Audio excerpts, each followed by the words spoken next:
धाम गे माई कथिए सजावल सिया जी के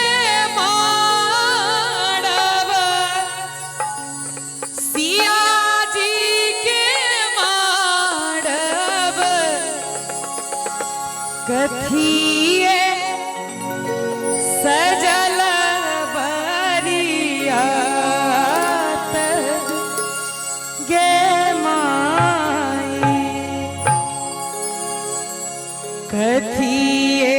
सजावल नगर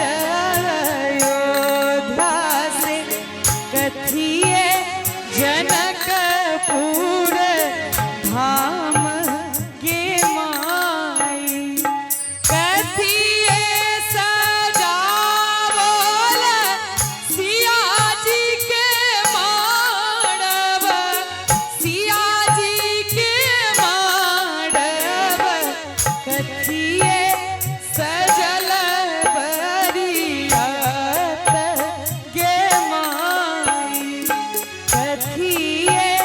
सजल बरियात गे माई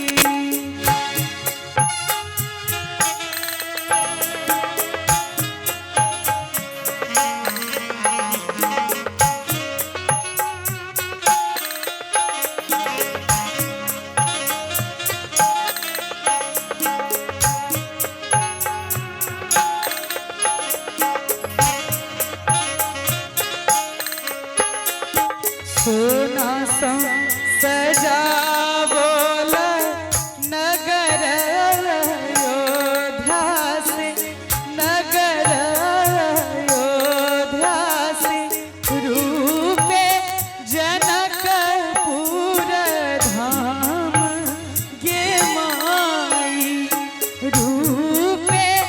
जनकपुर धाम गे माई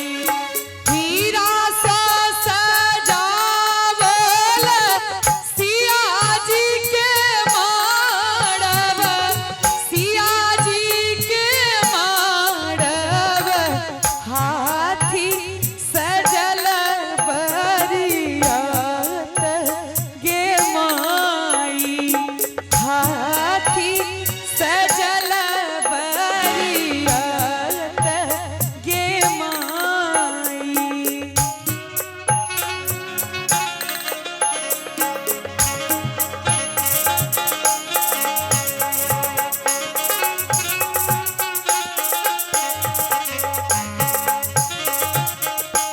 अरे बाप पीती के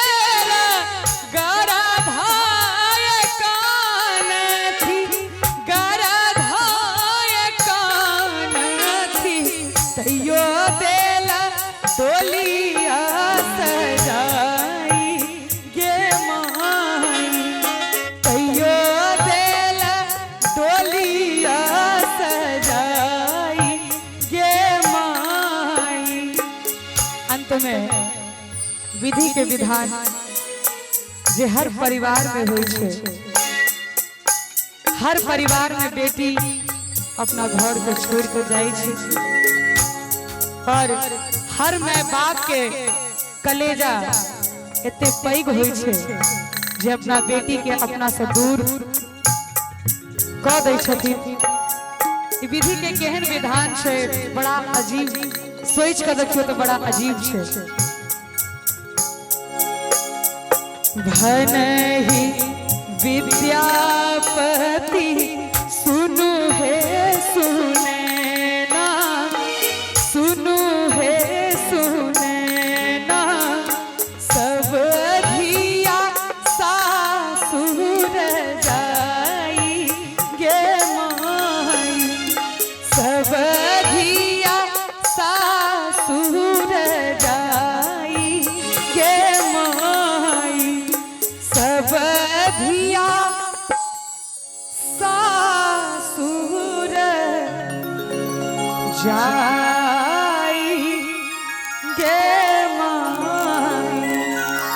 बहुत बहुत धन्यवाद। और चलिए